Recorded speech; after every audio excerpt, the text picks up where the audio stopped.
Let's see. And then, All and then right. you can also close, you can open up or disable the waiting room so they can just pop in as they need to.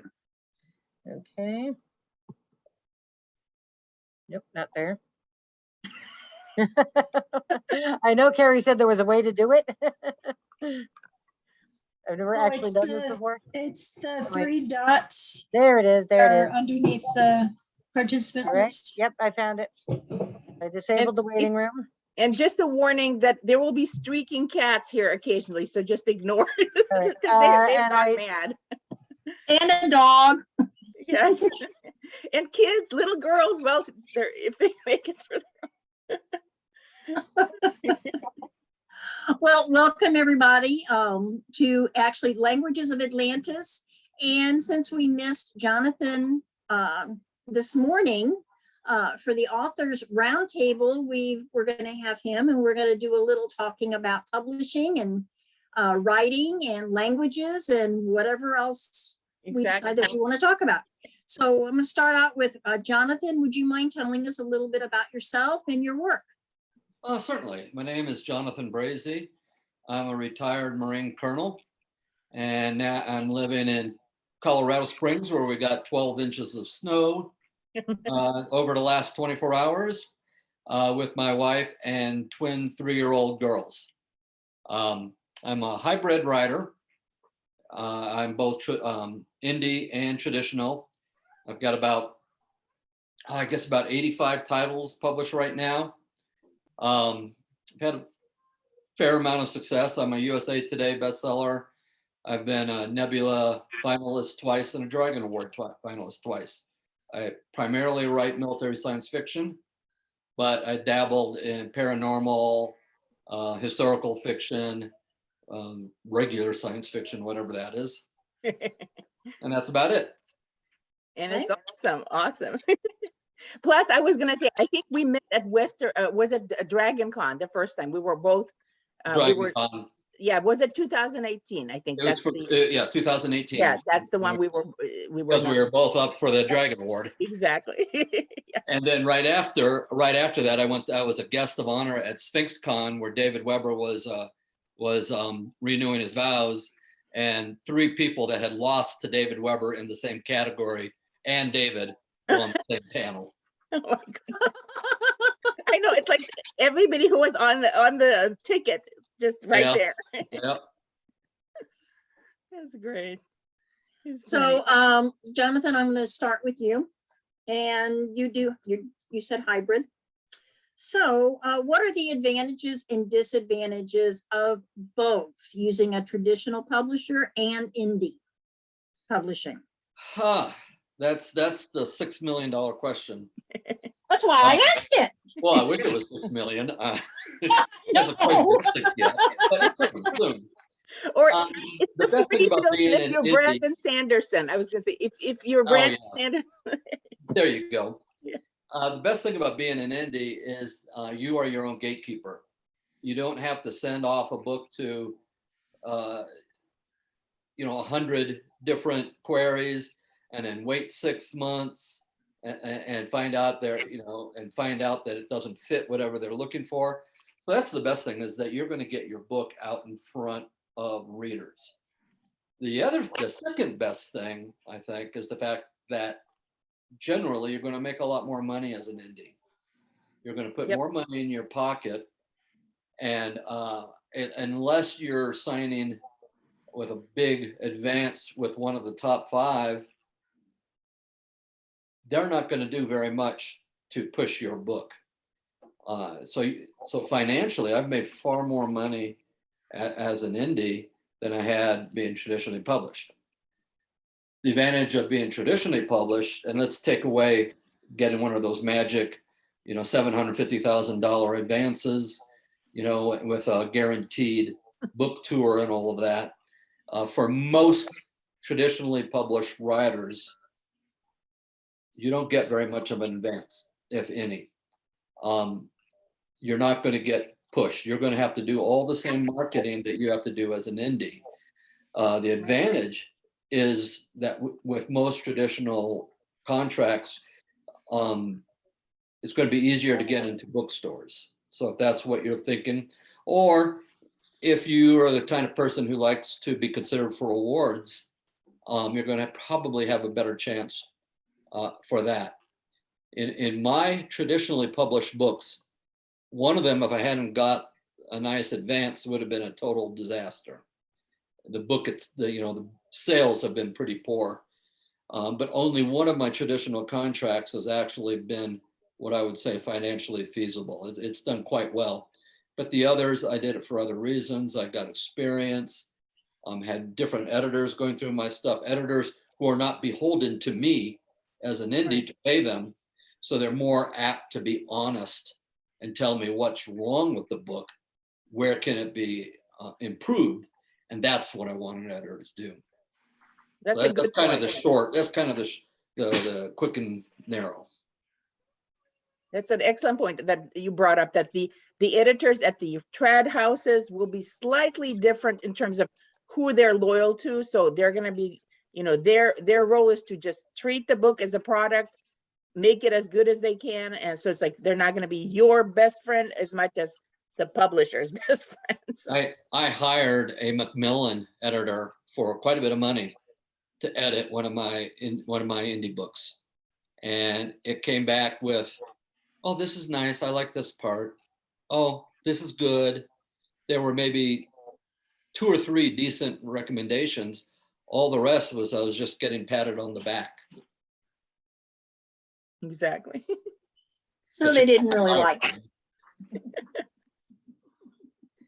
Well, I just noticed somebody in chat asked if this is the language panel. What we're doing is we have Jonathan here from the morning panel because there was a mix up, so he didn't get to be on that panel. So we're having a little bit of that discussion, and then we'll also do the language discussion. So just to clarify to someone who's, who asked that question. So we're talking both. We're talking languages and we're talking publishing. I mean, they do kind of go together somehow, Yeah, exactly. I mean, you do plan on making a dictionary at some point in time. Right, exactly. See, what happened, Jonathan, is I have in my series that's the popular series, I have a made up language. So it's gotten to be to the point where it's getting very intensive. There's a lot of vocabulary. It's just growing and growing with every new book. So it's turning into its own little thing, and people want to know, how to pronounce words. What do they mean? How to conjugate. I literally have questions about that. Well, I don't know. Conjugate however you like. And but let's go right into that. Kitty cats. No. Sorry, Sorry, one question I have for you, Vera, and we've asked this many times. How many languages do you speak? Oh boy. Well, I started out as a Russian native speaker. Then that was as I was born, grew up. My first part of my childhood spent in Moscow, Russia. Then, I'm not going to get into political stuff right now because there's horrible things happening in the world. So I'm just like, no, we're not even talking about that. So sorry. But I grew up as a child in a Russian speaking household. My dad was Armenian. So there was also that. So I'm half Armenian, half Russian. Then we were refugees to Lebanon. And that was in mid-70s during the Cold War. So we left the USSR. And in Lebanon, of course, it's an Arab country, but it has a lot of other little kind of like regions or sections. It used to be a French colony, but the main language is Arabic, and then you have some multi-language areas. So you have French, some English. I'm trying to think what else, because I think there are 4. But so I started to pick up a little bit of Arabic there, but before it got too much that I could actually communicate in it, we left again because the war in Lebanon started. So we were refugees for the second time. Hello, 2-time refugee. So I lost all my Arabic. All I can say right now in Arabic is Yalla batir, which means, hey, why watermelon? Okay. Right. So I remember that. Then we left. We ended up in Greece again as refugees, being just tossed around the world. And United States was the only country who agreed to take us. So thank you, USA. they took us in. We landed in New York. Then obviously I was starting to kind of learn a little bit of English at that point because I was a kid, and kids pick it up. You just soak up languages. I was around from 8 to, I just turned 10 like a month after we got to America. So that whole from 8 to 10, like a year and a half to 2 years, I was soaking up these languages. English was being spoken in Lebanon too. Then I started to go to school, and I went to school here in the United States in California, learned English, started to love English, started to read in it. And then I took Spanish as my high school, in a junior high and high school stuff. So I started to study Spanish. Then after I graduated, and by the way, I got the Bank of America Award in Spanish. So I'm really good at languages. Went to college, started to study Mandarin Chinese. I have 5 college semesters of Mandarin Chinese, and I forgot everything, most of the time. I can sort of get, if I hear it spoken, I can kind of pick it up, but yeah, I can't read anything. All my characters are gone. I also audited German, and about a semester worth, and I think that's enough. So at this point, I'm a native Russian speaker, Armenian speaker, bad Armenian. I'm like illiterate in Armenian, but it's family language. So English is my language of choice, and I happen to love ancient cultures. So I've been like creating these languages from ancient Greek and ancient Egyptian, and that's what constitutes Atlanteo, which is the language of this made-up book series. And this was supposed to be the topic of the panel, but we're going to expand it because it's, hey, here we go. Well, Aren't you sorry you asked? we have learned to adapt. I mean, I was one that had a power outage this morning when a severe thunderstorm rolled through, and then we've had a couple of other moderators that have lost power off and on all day today. I think that was the writers panel. You were kicked out from the ones that, the first thing we were doing. Right. That It was the writers panel.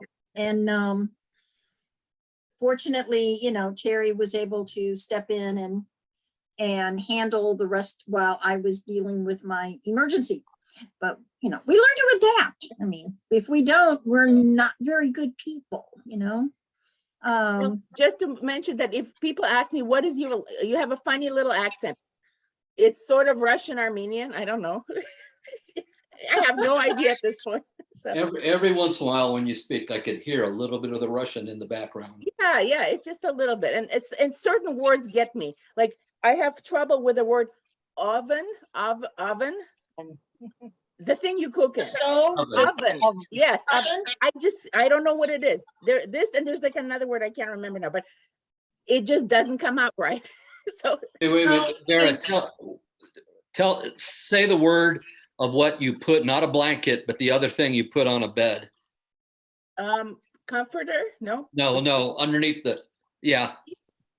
Say it again. Sheet. Because that's one word that Russians seem to have a very difficult time. It comes out differently. They say like. Yeah, they say it that makes people laugh when they say they're going to change their. Yeah. sheet.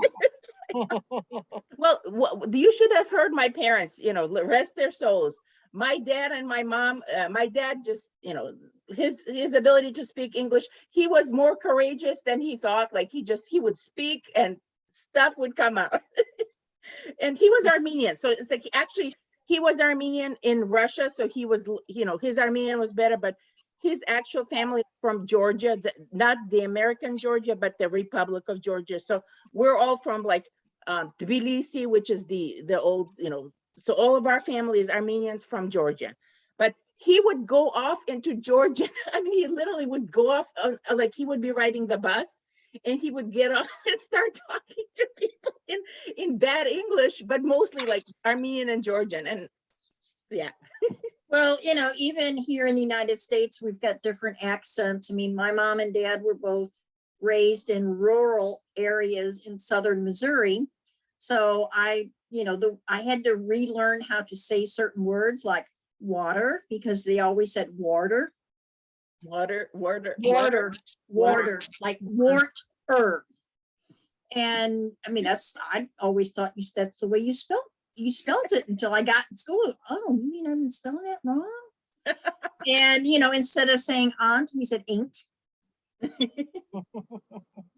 there, I mean, Slavic languages, you have certain words like the letters sound don't exist.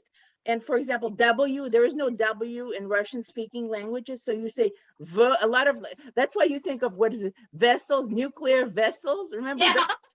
Yeah, Chekhov from Star Trek. It's like nuclear vessels, whatever he's saying the opposite. The nuclear vessels. Yeah. Oh, well, we got to rush. He's trying too hard. It's like there's no W in any of it, but hey. So, Jonathan, what inspires you to write? There we go. Segue. Right now, my two little girls are going to want to go to university someday. That's Great. a good inspiration. And that's the truth. When I was what I call a hobbyist writer, it was because I have a big enough ego that I think I could tell a story and I want other people to hear it. But when I went full time in January of 2017, and all of a sudden I realized that I need to earn the money to pay the mortgage and put food on the table and insurance and everything else. It changed a lot of my motivation. I still have the same ego. I still want people to read my stories. Yep. I want the accolades of being a writer. I want to hang out with writers. I love going to cons and having the readers come up to me and talk to me about my books.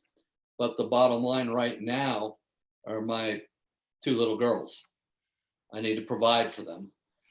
That may sound mercenary, but that's the way it is. Hey, Well, I get that's life. Yeah, And I gotta pay my bills. before I go too much further, Jonathan, I do want to thank you for your service in the military as a colonel in the Marines. My brother served in the Marines. So I appreciate the fact that, you served. Thank you. That being said, and, that's because I've got, military family background. So I've got to always say that. And I mean it.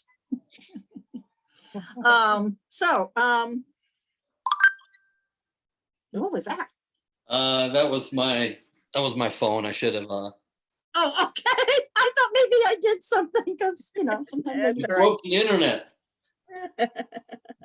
Okay, Vera, we're gonna dive into survive here. We discover there's more than one language spoken in Atlantis. Yep. Although Atlanteo Right, it's seems Atlanteo, you would say Atlanteo. Atlanteo. Okay, seems to be the most prominent. Would you explain your thought process in deciding the different languages? Sure.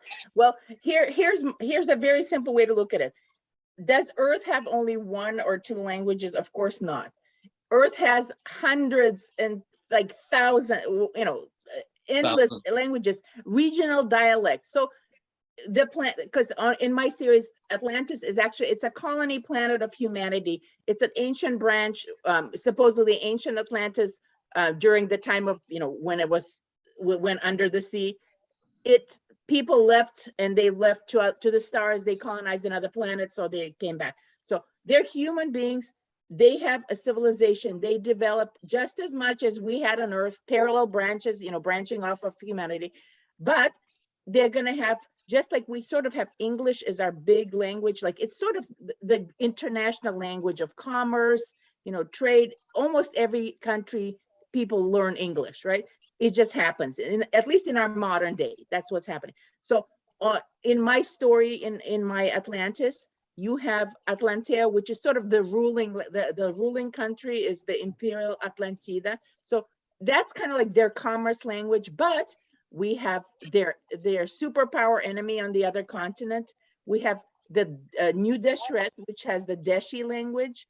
Then we have, and I think I even mentioned, we have one word in a new language, Surya was the was the Yes. name of a dessert. It was Fuchmeek was, and in fact, Fuchmeek was a dessert. It's a term in Shuri, and it's been inspired by a Georgian dessert. So a lot of my languages and things I come up with from my own, like secretly, who knows, right? Georgians have this weird dessert that it's a dried fruit paste, and you put it on, you mix it with flour and grape juice, and you dry it into these long sausage things, like almost like candle wicks. And people will eat it like jerky, but it's sweet. So it's kind of like, and this stuff was great. I remember as a kid, have my relatives from Georgia will come up to Moscow and they would bring this stuff. And I loved eating it. You would just, you know, a kid like having a jerky treat. So, and I thought, hey, you know, let's transpose it to this fictional world, and they have their own version of it. So here you go. That's how you get a lot of these things. Just, you know, me. Well, we did have someone in the chat asked if there were different dialects, such as Anu might say something a little differently than Asen would, you know, who was imperial protocol, and he's going to say everything correctly. Well, yes, that I haven't, one of the things that you have to kind of assume, because if I start going to dialect in the actual storytelling, it becomes unreadable. So you can assume that yes, he does, because he's one of the poor people. He's from the provinces, far away, you know, he uneducated. He does not speak the same language. He doesn't have the same traditions, but I am not going to write him that way. Right. I'm just going to let the story tell itself, and you can kind of see by other things that he's speaking. Well, you can also tell with him, okay, that he's just a little rough around the edges. I mean, he doesn't have the polish that Asen does, or Manala. Well, think about it this way. This boy was raised in a fisherman's family. They were beating each other with fish. That's like a whole big joke, Jonathan. In this story, it's a village, fishing village, and these people, like, they're all they do is they deal with fish. It's a barren landscape, so that's their only source of everything. They fight with fish. They pass around fish. They trade with fish. So when the imperial, like these hyper civilized with airships, people come down to the village, and they're trying to like trade their child to go and be an assistant for the imperial family. What do? They want a fish barrel. They say, give us, we don't care about your stuff. We don't want anything. Give us the fish barrel. Give us a new, you know, whatever. So, and they're going to be communicating with fish pretty much. So well, you know, that's their livelihood, is the fish. Yeah. So, Yeah. and you know, and the dogs that do strange things. Jonathan, tell us about your latest project. Well, I've done some co-writing that really hasn't paid off very well. But someone came up to me at the 20 books to 50K in Las Vegas, someone I like, admire, know, and asked me if I would do 3 books for him. So I decided, okay, I'll do 3. Well, the first book kind of exploded. Got up to number 26 on Amazon. Wow. It was doing Yeah. very well. So right after the first book, he came back to me and said, can you do 9 instead of 3? But like I said, I already had some of my own books in the queue, but like I said, you know, my little girls get hungry and they like toys. Right. They like unicorns. So I agreed to 9, and that's grown to 15. I am, at this moment, I'm on 91,845 words on book 9. Oh my goodness, that's excellent. I hope to have it out I hope to finish my part by the end of the month. Then it goes to all the editors. And Are you stuff. guys co-writing it like back and for like half of? Not really. It's co-writing to put his name on it. Okay. I've done different kinds of co-writing where I've done alternate chapters. I co-wrote with Lawrence where we took different parts and we discussed it. Right. I've had it where we each go over people's works. This is basically me writing the book, but Variant Publishing is putting it out. And all the books of Variant Publishing come out with the co-writer's name. And it depends on which series on how much he actually does with it. Right. So co-writing is technically it's co-writing, but this series is in particular. But Right. I'm doing the publishing house does all the marketing and everything else. But But that's good. Hey, if it's doing that well, that's Oh, it's that's a doing, great. yeah, it's doing real well. So what's the name of the series? The series is called Sentenced to War. I didn't pick the title. I just wrote the book. Basically, it's a trope that's been used where, well, and it not just in science fiction, but in contemporary books where basically you either go to jail or you go to war, join the military. Right. And it has 3 semi arcs within the overall arc. Each are 3-book arcs.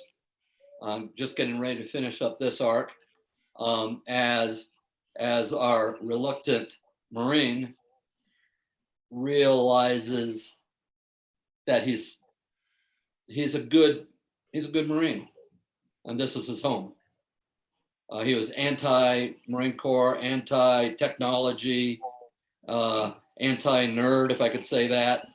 He was a sports jock at high school, and he kind of looked down upon people who gamed and all that kind of stuff.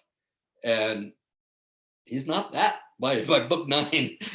He's not that same person as he was in book 1. Is this futuristic, or are we talking like No. Space Marines, or? This is Space Marines, but Right. this is 2 millennia in the future. Oh, okay. Because that gives us the ability to have an expanded nations, empires throughout this section of the galaxy, and they actually have their first contact within the series. Oh, cool. What's give us the title again? Do you have a cover you can show? You can, Yeah. Yeah, let's see it. You got to do that. Got to do the covers. Yeah. You gotta do the. Yeah, there we go. That's Sentenced to War. Cool. That's That's book 1. Book 1. Yeah. Okay, cool. And Excellent. like I said, it's done pretty well for me. Good. Perfect. My brother who was one that got me into science fiction when I was a kid, he doesn't like the fact that there's 2 names on the cover. And Oh, I keep telling him I like the paychecks. Yeah, I mean, the paychecks. what about your own series, the one that's just you? Is there My one? biggest series would be my I have a non-science fiction series which includes the very first novel I ever wrote, and that is basically it's military fiction taking place in 2018, but I wrote the first book in 2006 when I was in Iraq. So obviously history has been Right. a little bit different. Right. And that's called The Return of the Marines. But my first science fiction series is the United Federation Marine Corps. You're seeing a little theme here. Yeah. The first book is called Recruit, and it will soon be taken over by the Sentenced to War, but I think I have to look at my records. It's probably my second biggest earner right now, although Sentenced to War is going to take over it real quick if it hasn't already. And Recruit follows a recruit through the different ranks, and it goes from recruit to basically leading a revolution against a corrupt government. That's great. Do you have a cover for that? You want to show it? I have to go to my other bookcase. Go for it. Talks amongst yourselves. Well, I think it's always fun because, here's the chance to learn about a new series. Like, let's see the cover. Let's see. Well, we gotta see the covers because Exactly. and I have to admit I do like some of the military sci-fi. Yeah, I do too. Actually, I'm trying to think. Remember Catherine Asaro? She does an interesting mix of hard science fiction, military, and romance, and it's all in one. Like her, the Ruby Throne and all that stuff. The what is that? There's like a dynasty, whatever term, like my brain is blanking out, but she has a fabulous series that's like cross genre, military, sci-fi, romance, and hard science fiction. So that's the combo. And I think it's just amazing. Well, I love that, long, Okay. There's stories in some of Craig Martell's and Michael Anderley's. oh yeah. There's one that's a Marine. He's an Well, interesting character. Craig's a retired Marine major. Right. Yes. Yeah, Let's see it. Let's see it. This is Recruit. Recruit. Okay. You can see it. Ooh, yep. Okay. Looks that- almost cyborg. Yeah, it's a combat suit. But I Yeah. also brought I took 2 years off when my girls were born, but on their first birthday, I had this for them. Okay. I And- remember you showing that cover. I totally remember. You were working on covers, and I think, I remember. Oh, that's that. right. That's right. Yeah, that's good. I like that. It looks good. That's my first birthday present to them. Yeah. And then, although this is not science fiction, but this is the book that's made me the most right here. Right, right. A few of the That's crowd. that's the I like that. I like 2018. that title. Yeah. Well, I just wrote the one book as just to say I wrote a novel, and it was called The Few, which fits actually the story. And then amazingly, people started reading it, and then they contacted me and said, well, where's book 2? I'm like, I don't know. I killed off half the people in book 1. And so then when I did write it, I go, well, okay, if our first one is The Few, I guess I got to do The Proud. Yeah, exactly. Well, this is how it starts. You get those people asking, and then next thing you know, you got books and books and books and books, and awesome. Okay, now Vera, I'm going to go back to languages here. Sure. In Ace and Blue and Ace and Black, we get to learn more Atlanteo, Yes, you do. some of which would not have been taught in Gwen's Naughty language words. You get the class naughty words this on time. the ship. You always got to have Yes. naughty words in it. Yes, although she probably learned a few of them by Anu. Yes, yes. So yes, what happens is because they're no longer in the fleet academy, fleet school, they're just boys, but this time they're grown up. So yes, we're gonna use the naughty words. We can't do anything about it. It's human nature. So, I'm not gonna, it's also a great way to allow your characters to swear without really. And boy, do Not they getting swear. with- Oh, you got the F word. No, I Yes, don't. except No, it's I a V don't. word. It's a V word. It's a V word. Yes. It's a totally different word. How did you figure Yeah. out that was? It's just kind of, that was I always different? love Battlestar Galactica's frack and some other, what is it? They had frack and some other like cute little, what was it? I can't remember, but there's another word, like a similar swear word. So they're always like frack this and frack. It's like, And, Farscape had Frel. Yes. yeah, there we in go. my UFMC series, the MC always says grubbing, and other people make fun of him because it's a very it's considered kind of backwater, that type of thing. But what I really liked was getting, especially after book 8, getting emails from people saying it was a grubbing good series. You look up the reviews, you'll see grubbing in there. And for the people who haven't read it, they're going like, what? But That's that what shows happens. you- People pick it up, and I've had like the Bashtu, which is I have the word for the S word, but it's shebet in Atlanteo. So people are saying shebet, it's And great. then if you change one of the letters and say Shabbat, then that's that person. One is You're like describing son a of, person. the other one is the object. It's like it's conjugating. But yeah, it's so much fun to have these weird, because it's human nature. Whatever universe you're in, whatever colony, planet, or Earth, or you're going to be swearing. You're going to be saying these things. You will have these exclamations, expletives, terms for every body parts, whatever. It's just normal. So I figured I'm going to just keep adding it so that it's growing. There's a dictionary. And where's my the companion, which we just came out with? Okay, this is my this is the fan companion. I'm gonna put it up like this so you can see. But this guy, this book, it has a whole section in the back, which is just like the current dictionary, and it's about this much bad word, like not bad words, but just like general language. So a whole lot of it, you can't really see it with this my background, but a whole lot of it is just new made up words. So hey, you know, it's growing and growing, and at some point we're going to have an actual dictionary. Well, so Jonathan, do you have the any middle- other made up words in your future? I have actually quite a bit. One of the things, well, since we're talking about cursing, Yeah. and not that anybody in the military ever curses. Oh, of course not. no. Never, never. So when Cleanest I deal, languages ever. it doesn't happen, but I've heard that there might be a few people, not in the Marine Corps. It must be Air Force. No, it's the Navy. Yeah, okay, it's the Navy. That's right. You know, that was like a sailor. Yes. There we go.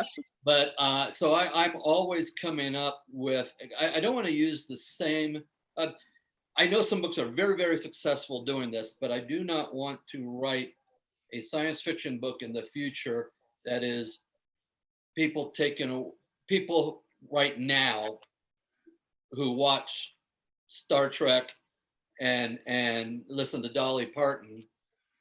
I don't want to just take them and plop them down on a spaceship. I know people have done it and been very successful. I have nothing against that.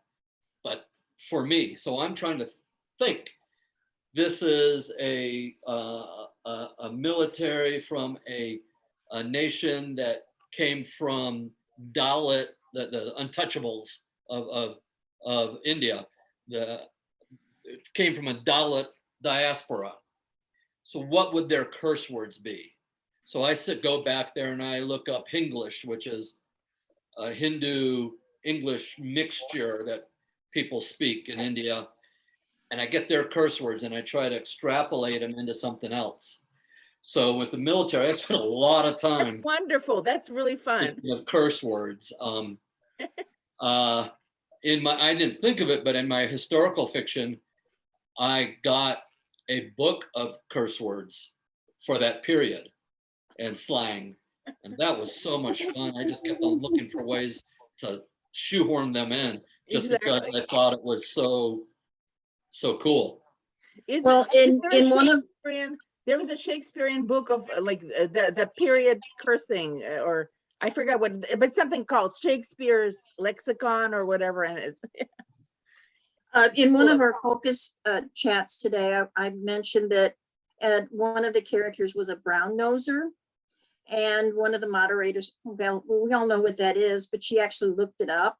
It has military ties. Yeah. Which we're like, oh, well, you know, I didn't know that it came from the military. But there are some words that have been around for so long. Well, the F word, you know.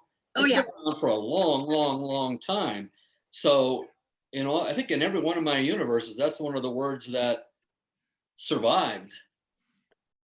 I think it's going to survive quite a while because it's just, and other languages have a similar, you know, Yeah. it's just immortal. It doesn't go away. It's like that word will not go away. So, yep. Yeah, but those are But just, it's not just also in cursing, but I've used it. I tried to throw in words because I don't want to do I don't want to write a book in Klingon. Right. Because then the Klingon becomes the story. yes. Right. And I know, you know, hats off to Lawrence, my good friend, Right, you know, exactly. for doing all that stuff. But I don't particularly want to write a book in a Klingon or foreign thing. Right. And I want the book to be readily understandable. But I find if you're putting words in that you could continue to use, that either you can understand what it is by connotation or by repetition. In my current book, there's a word called Hreetz, H-R-E-E-T-Z. And it's basically someone who is lower than low, a coward, someone who has no spine, someone who is not brave. And I have found that word coming out over and over and over again, including it was a reveal in book 8. The use of that word was a huge reveal. Oh, that's really cool. That, you know, that reminds me of the Hodor thing from the Game of Thrones. Yes. Yeah, from- that's a Yes. Hodor word. Yeah, It is. It's a Hodor word. wow. I hadn't thought about that, but you're exactly right. Yeah, that's awesome. That's a great one. And it makes your fans really kind of remember it. I think Really that's go- what I think it is. It sticks it out so Yeah. the readers can remember it, and then they have a feeling of ownership with the word. Yep. I mean, I'm looking at some of these things, you know, but talk about regional accents and all this stuff for your language. That means the readers are adopting it. They're embracing it. Yeah, exactly. And it's fun. And when you could connect with the readers and the readers like what you're doing, man, that's success. I think the language is what, because it's like it becomes a part of what the story is and what the characters are. And then when they pick it up, some people say that they actually end up using it like at their work. workplace. Yeah, somebody was calling her Yeah, boss was it the other day? Shazoo. Yeah, they call her boss Hukwak Chazuf. She calls it. Yeah. Chazuf is like an asshole, you know, just like a jerk, and It's the Hukwak is secret. like an idiot. So it's like, It's yeah, the secret handshake. there we go. Exactly. You know, you could go up to someone else who has read the book and you could say something like that. They know Yeah. exactly what you mean. And everyone else is going, what? It is. It's a secret handshake. It's Yeah. the club membership. And you know what's really cool about this is you escape the censorship because nobody's going True. to seriously, because a lot of times, you know, people say, oh, naughty language. Well, yes, it's naughty language, but it's not really a language. Yeah, It's you're right. made And some up, people you know. in Sentence to War, the review that goes to the top, Yeah. it gave it 2 stars. There's a review that everyone sees, number 1. Gave it 2 stars because he did a search. And how did he put it? There were 23 instances of a euphemism for excrement. Oh my God. That's out of 110,000 words, and that's why it got 2 stars. Oh, listen, you know, I think it's a mark of meaning the series is successful when you have a really bad review on the top. I have one too. I have like a really nasty, completely, mostly not even real review on the top. And I'm thinking, well, whatever. But it just means that people are going to go after it because that's what happens. Yeah. Yeah, it did. This was a strange. Some of the reviews are funny though. Yeah, no, they're funny. Some of them quite legit, but they're now and then you get these weird, like, where did you get this? This is not even the book. Who are you? There was some review that was accusing me of something like, why would an Armenian girl not speak? And I'm like, I am an Armenian girl. You're But you telling don't. me how she would speak? Yeah. I had laugh. one of my laugh. favorite I laugh series at those. is Werewolf of Marines. I Yeah. love writing it. I really liked it. And one guy's review was, it wasn't scary. It wasn't meant to be scary. It wasn't scary because why is anybody afraid of a werewolf? Because they're just coyotes and he shoots coyotes. You go, Okay. okay. That's interesting. But you know, Have just at think it this way, these reviews are there because it doesn't really matter. The more reviews you have, the better. So bring them on, you know. You know, it's good. If you get the bad reviews and the good reviews, that means people are reading, you know. If you Yeah, don't people have read. bad So, reviews, and what I tend to do as a reader, okay, Yeah. when I look at reviews, okay, I see a bad one, all right, and then I see a bunch of good ones, okay, and then I go back to that bad one and go, did this person even read the book? You know, you have to really, you know, think. well, Okay. I say that whatever they want to say, they're welcome to it. In fact, if you post a review, it just helps the book. That's all it happens. Well, there's a reviewer. Does. The There's a more serial reviews, the better. reviewer. There's a serial reviewer of military science fiction Yeah, who writes huge, long reviews that he's obviously read the book. right. He just happens to be very, very, very, very critical. And every one of my UFMC books got 2 stars. And on the 8th book, he said, thank God this series is over. And I just wanted to say thank you for buying 8 of my books. You know, It's You- like You people who post bottom, bad you have reviews every on right to television say shows. what you think. I know, exactly. And it's like, well, thank you. I guess, whatever you want to say. There It's you like go. people who post bad reviews on television shows. I don't know why I keep watching this. And we're like, well, I don't know why you keep watching it either if you don't like No, it. I know, that's what gets, and I think, let's call them the hater fans, because that's like a whole section. You have normal fans and then you have the hater fans, because they're still fans, but they're Hey, yeah, strangely happy to hate. So but there you go. if you've got hate readers, Yeah, you're that money that goes into the bank account, going back to my twins, they don't care Right. what they thought of it. exactly. They just care that I could get them a new plastic know. unicorn. And it's a fact that Amazon doesn't really care if it's bad. They just like the numbers. So the more reviews there are, bring it on. Seriously, Yeah. just have a bad review. Thank you. Ka-ching, Amazon algorithm. So it's all good. It's all good. Yeah, and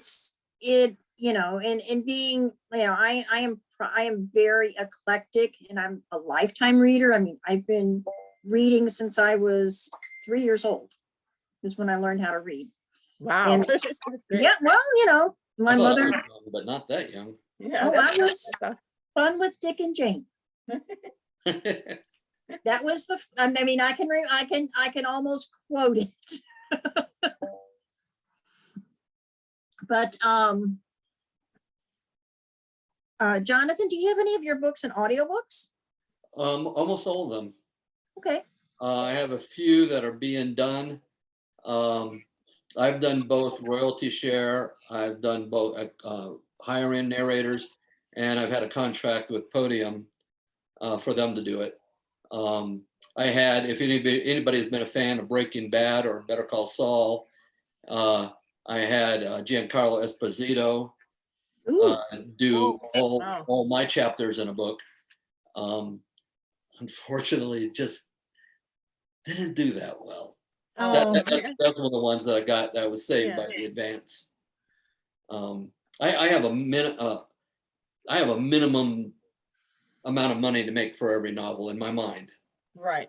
In my mind, it's all in my mind, and it's just a mental thing. Because if it was $10 below that or $10 above it, does it really make any difference? No, but I have to hit that number to be quote a Right. successful book. And without the advance for that book, it wouldn't have made it. But it's absolutely fair to think of it this way, because we got to make a living. People don't understand that. Like, are you full time right now? Right, you're full time. Yeah, full time. Me too. So it's like, this is what we do. This is what our income is. So yeah, we have to think about what the ceiling is. If this book is going to hit this, if you got to hurry up and do another one, do more, whatever the production. It's a job. Yes, we're doing fun things. We're loving our stories and our worlds, and we're giving people stories, but it's also a job. So yeah, That's why if you get into some of the groups for writers, and you get people who complain all the time, saying, I can't get anyone to buy my book. I can't get anyone to buy my book, and then I need, I need to make some money because I have to support. I have to buy this or buy that, and then you find out that they're writing hamster erotica or something. Okay. Oh, I don't know. Maybe that would sell. I don't know. And then you say, well, maybe you should go, you're doing this. This is something kind of similar that people are liking, they're reading. Oh no, I am an artiste. I will not. It's not the readers. It's, I do not have to write for the readers because I write for myself. I'm saying, fine. Write for yourself. Don't complain when the readers don't like what you're writing. Exactly. Don't expect. It's like you have this expectation when you don't provide. Like if you're cooking a meal and you're making something that nobody wants to eat, even if it's well made, it's like, sorry, nobody wants this thing. So, and I know people who just like to write crazy. I know this guy. He's written 120 books. They are crazy. He has a great time writing them. He is not financially successful with his books, but this is what he likes to do. Right. Absolutely 100% fine. Yeah. But then don't complain if don't complain about not getting sales and having readers like your books unless you write what the readers want to read. Right, exactly. And then you give slight advice differences. For example, this is how you want to have a cover. This is how you want to have a blurb. And no, they're like fixated on their own way. And it's like, well, you will learn it the hard way. If you don't follow best practices, it's just not going to happen. So, and even so, sometimes, yes, it's true. We work hard. It takes, sometimes series just don't take off. Things happen, but you have to keep at it. You have to do it Keep the at right it. way, you know. I mean, Yep. I've got books that have made 6 figures. I've got books that have not made 4,000. Yep. In fact, my worst novel. Yeah, Cats. No. Whoop. Jonathan, Oh. you've got our fans going crazy with the hamster hamster erotica. erotica. Yeah, well, now there's Rex erotica. that's Is a- there that- really maybe that was such a thing as Freudian. hamster? Maybe that was a I would Freudian not be thing. surprised if it's there, because they have every other kind of erotic. They do. They have like The tentacle dinosaur. erotica. I couldn't believe it. Yeah. Tentacle? Yeah, it's a science fiction. Space squids or something. They do. They have space squid. They have tentacle. You know, we know the tentacle anime stuff, but that's just that's like cultural stuff. But no, they actually have like what is it? Sasquatch. Remember Sasquatch erotica was a thing for a while? Yeah. I mean, they have every so Well, you know, some hamster- politician wrote that. That's right. Yeah, some politician was writing that. I remember that. Yeah, I forgot who it is, but yeah, I totally remember that. That's all I remember about the politician. Yeah, I can't remember politician, but I do remember Exactly. that. And let me tell you, it was pretty well written, I have to say. The characterization, the building, the hero's journey, There, it just blew me away. from dinosaur or whatever to you know, a Sasquatch. But seriously, So, I think Jonathan, we've got about 9 minutes. And I'm going to ask you, and you pretty much answered this, but what publishing and or writing advice would you give to a beginner writer starting now?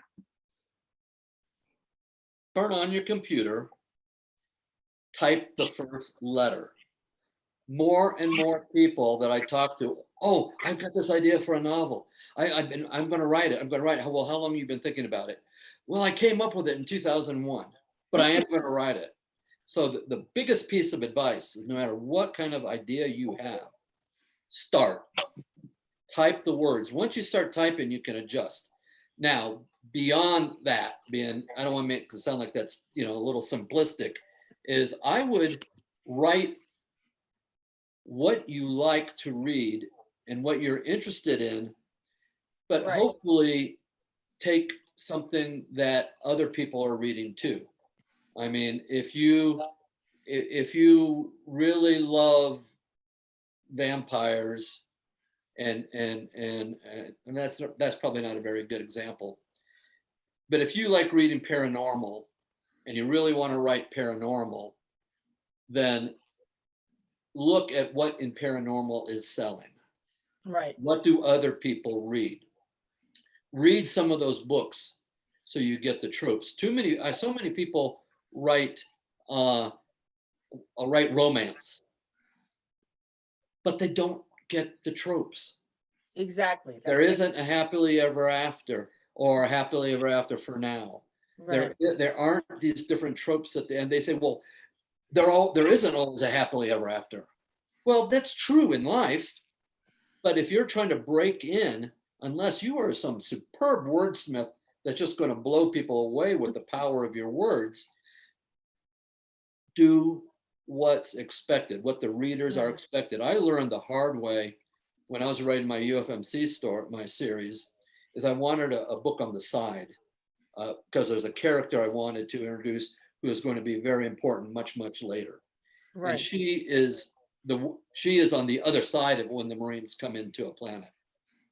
And I was told very flat out through reading the reviews, you don't write the Marines being the bad guys when you're writing Space Marines. Ooh. Interesting. I thought, well, this is real. Yeah. You know, this is logical. You know, and my Marines weren't even really the bad guys. They were just the other side. Right. In fact, they saved her life in part of the book. But when you're writing Space Marines, the Marines are the good guys and they have honor and loyalty. When you're writing romance, there's a happily ever after or happily ever after for now. If you want to break those, you better be really, really, really good, or you better expect to get some pushback. Well, it's basically genre expectations, because the whole idea of love story, it's not necessarily romance, just like you say, without the happily ever after, or happily for now, you're going to get women's fiction, or contemporary, just fiction. So that's not romance, and people who are reading it if they expect romance and they get women's fiction, they will not be happy. They will not be happy. So, Well, I mean, you're reaching a point as an adult that we don't want to hear the fairy tales about the happily ever after. Yes, Cinderella met Prince Charming, and they were happy, but what happened, 10 years later? Oh, I don't know. Maybe they weren't happy. But then there's also some of the, I guess, anti-fantasy, well, I call it an anti-fairy tale, where Cinderella was a witch, sort of, see, that's when the genre becomes something else. That's no longer Yeah, romance. that's the like genre. paranormal, paranormal, or just urban fantasy, or something like that. And there is a genre of turning well-known stories on its head. Right. Yeah. And there are people who want to read that. Exactly. But if you are trying for a genre, then you should understand what is expected by readers of that genre. Yeah. And I don't want to make, I don't want to sound like I'm telling you to, handcuff yourself in a certain thing. But read other books, see what's expected, and then put your voice on it. And if you realize that that's not what you want to do, then you find something else that does fit what you want to do. Exactly. I know a lot of people that are completely shifted because they were writing in a genre that was being maybe it's a successful genre, they were doing okay, and then they were saying, something, my interest is somewhere else. I know a guy that went straight to mystery, Right, and did a complete 180, and had to start basically from scratch, getting new readers. But this is what he wanted to do in his heart. Did he change the pen name to go with that? Did he switch the name? What he did is he put a middle initial. Oh, okay. So it's a minor change. Okay. Yeah, he had a pretty common name. Yeah. So he just stuck a middle initial in there. And so he could tell people, I'm now writing mystery, because he is going to bring some of his readers.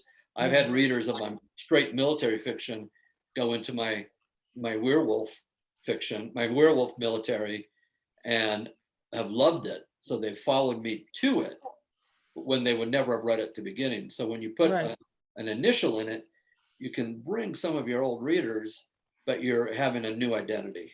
So it's kind of like you keeping your brand, but like you're widening it. So I like that. That's a good way to do it. Yeah. Well, Jonathan, Vera, we've got another panel coming up, so we're going to have to cut this short.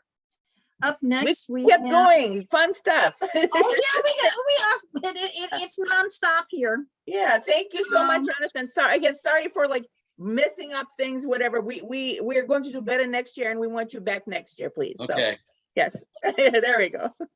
Thank you. So next we have at 10 o'clock, the fourth and final trials of the Atlantis Grail Trivia, the yellow stage. So please join us for that. Yay, it's time for the games. It's the fourth. Yes, it's time for the games. Yeah. The games are forever. The games are forever. We have an actual, in my book, there are like these crazy games. Like think of the Hunger Games taken to, on steroids, but we're literally having games, but they're trivia games, panels. So it's like, there we go. Enjoy, everyone. Bye. Thank you, John. Thank you. Thank you. Take care.